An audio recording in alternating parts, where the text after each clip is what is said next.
कक्षा द्वादश संस्कृत खंड का संस्कृत भाषा या महत्वपूर्ण पाठ चल रहा था। एक पैराग्राफ आपको पढ़ाया था, एक पैराग्राफ जो पढ़ाया था पुनः रिवाइज करवा दे रहा हूँ, उसके बाद आगे बढ़ूंगा। धन्योऽयं भारत देशः यत्र समुल्लसति जनमानस पावनी भव्य भावोद भावनी सुर भारती। शब्द संदोह प्रशमनी सुर भारती। धन्य है यह भारत देश जहां जनमानस को पवित्र करने वाली, सुंदर भावों को उत्पन्न करने वाली, शब्द समूहों को पैदा करने वाली, जन्म देने वाली देववाणी संस्कृत सुशोभित होती है। विद्यमानेषु निखिलेषु वाङ्मयेषु अस्य वाङ्मयम् सुसंपन्नम सर्वश्रेष्ठम च वर्तते। इसके साहित्य में, वाङ्मय माने साहित्य, इसके साहित्य में संपूर्ण साहित्य विद्यमान है और इसका साहित्य सर्वश्रेष्ठ और सुसंपन्न है। इयमेव भाषा संस्कृत नामना लोके प्रथिता अस्ति। यही भाषा संस्कृत नाम से संसार में विख्यात है। अस्माकं रामायण महाभारत ऐतिहासिक ग्रंथा, चत्वारो वेदाः सर्वाः उपनिषदाः अष्टादश पुराणानि अन्यानि च महाकाव्य नाट्यादीनि अस्यामेव भाषायां लिखितानि सन्ति।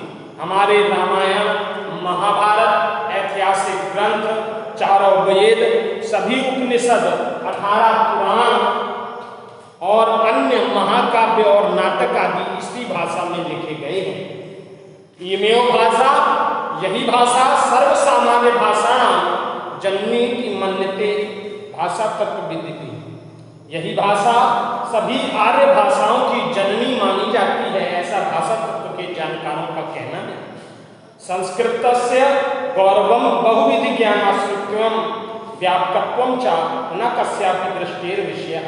संस्कृत का गौरव बहुत सारे ज्ञानों का आश्रय होने के कारण है, जो किसी की दृष्टि से अछूता नहीं है। संस्कृतस्य गौरवमेव दृष्टिपथमानीय सम्यक गुप्त आचार्य प्रवर्दंडिना संस्कृत नाम दैवी बागान व्याख्याता महर्षि। संस्कृत के गौरव को दृष्टिगत रखते हुए गुप्तकालीन आचार्य प्रवर्दंडी ने कहा है, संस्कृत देवताओं की वाणी है और इसके व्याख्याकार महर्षि हैं। अगला जो आज पढ़ाना था, ये तो रिवीजन हो गया, कल पढ़ाया था, दोबारा आपको एक जल्दी आपको बता दिया।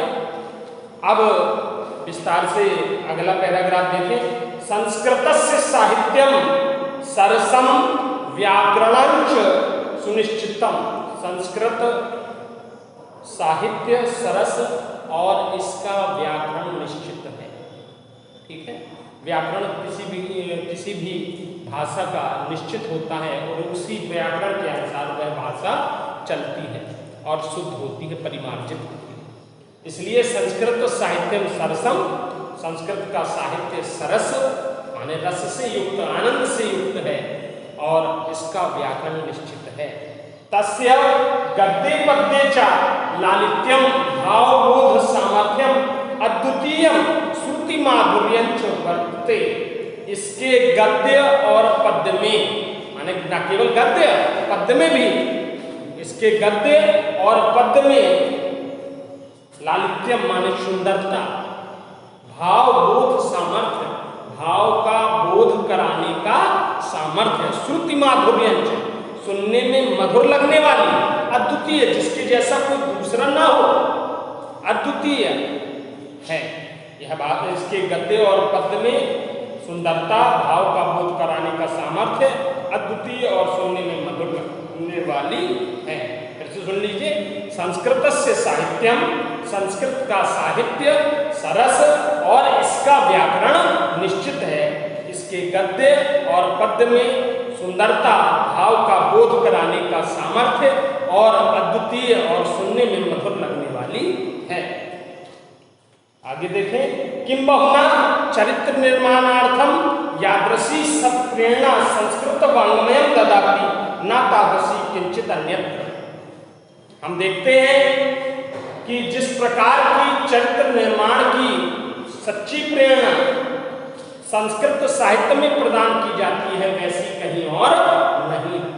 तादृशी, यादृशी और तादृशी, जैसे आइदर और नाइदर नॉर का अंग्रेजी में प्रयोग करते हैं, ऐसे ही संस्कृत में यादृशी तादृशी, जैसी वैसी।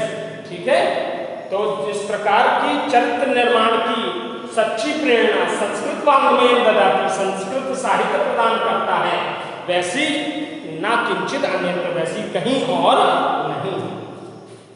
मूलभूतानाम मानवीय गुणानाम, मूलभूत जो मानव के मूलभूत मानवीय गुण हैं, यादृशी विवेचना संस्कृत साहित्य वर्तते, जिस प्रकार की विवेचना संस्कृत साहित्य में की गई है, मूलभूत मानवीय गुणों की जिस प्रकार की विवेचना संस्कृत साहित्य में की गई है, नायत्र तादृशी, वैसी कहीं और नहीं।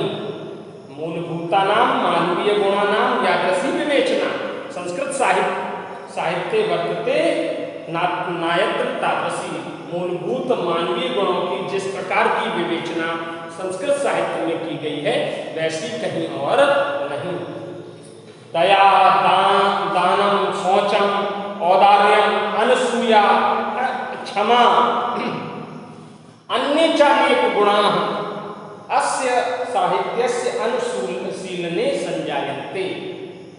दया जानते हैं आप, दान जानते हैं, शौचम माने पवित्रता, औदार्य माने उदारता, अनुसूया माने ईर्ष्या न करना, क्षमा जानते हैं, अन्य चानेक और अनेक गुण इसके साहित्य के पालन करने से सजते हैं, मनुष्य के अंदर आते हैं।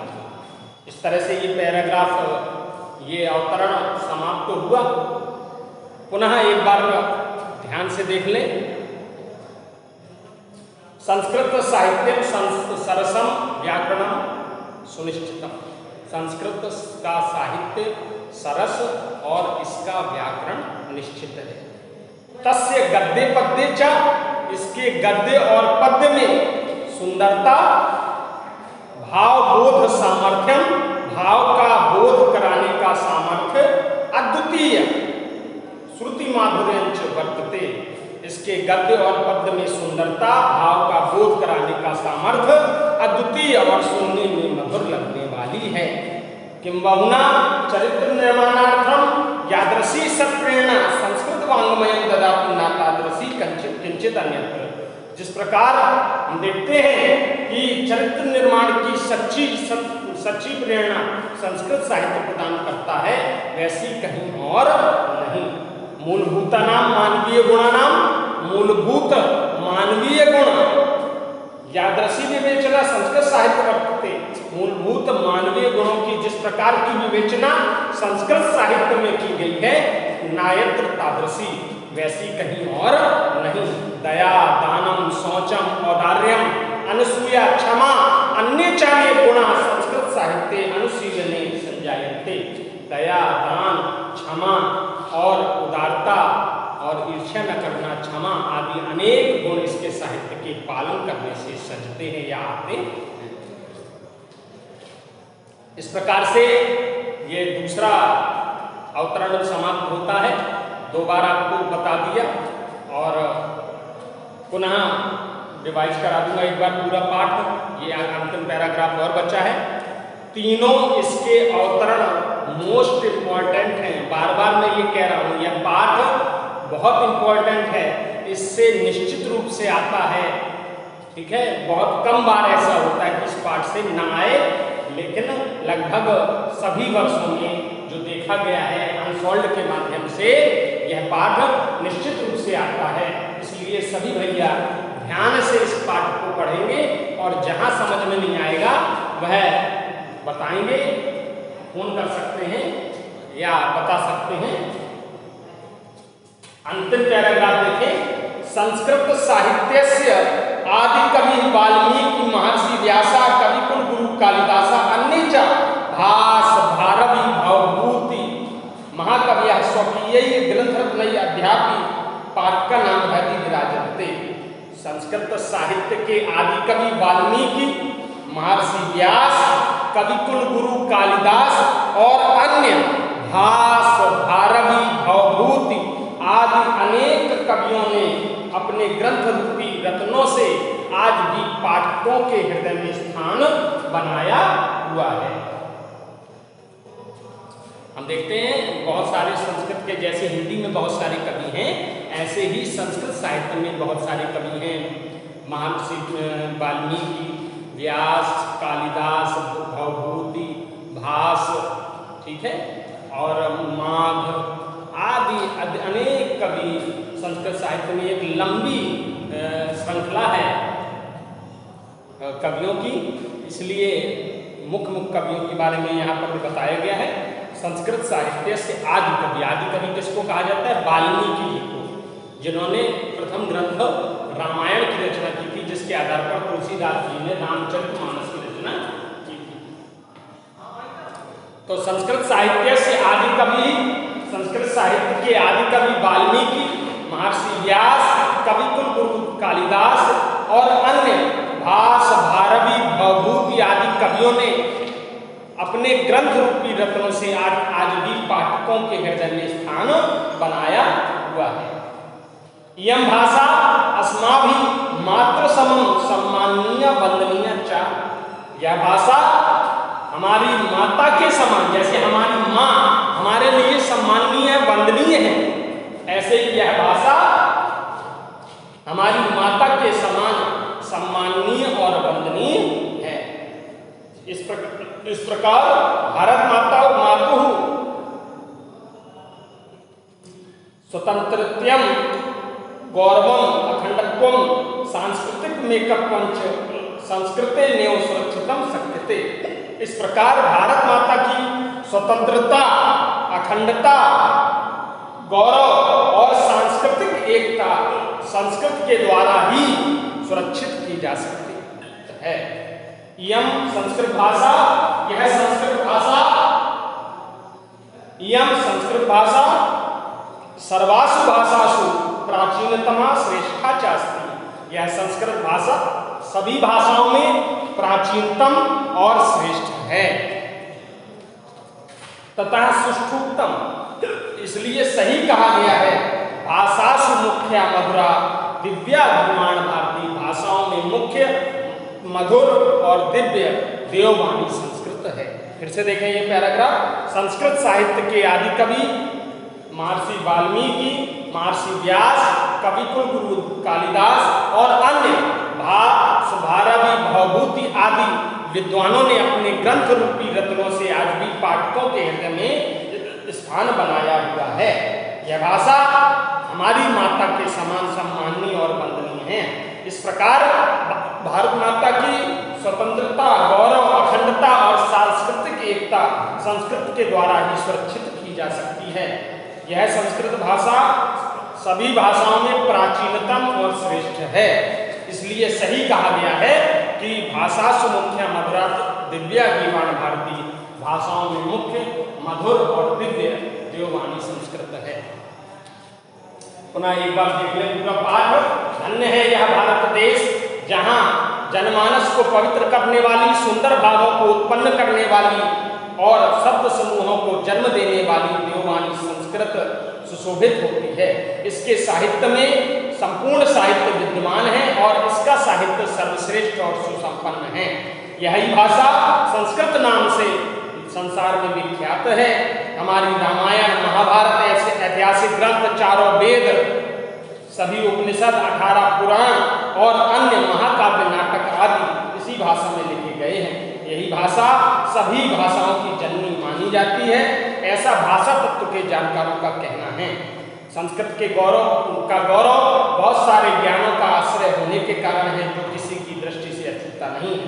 संस्कृत के गौरव को दृष्टिगत रखते हुए गुप्तकालीन आचार्य प्रवर दंडी ने कहा है, संस्कृत नाम दैवी काव्यान व्याख्याता महर्षि भी। संस्कृत देवताओं की वाणी है और इसके व्याख्याकार महर्षि लोग हैं।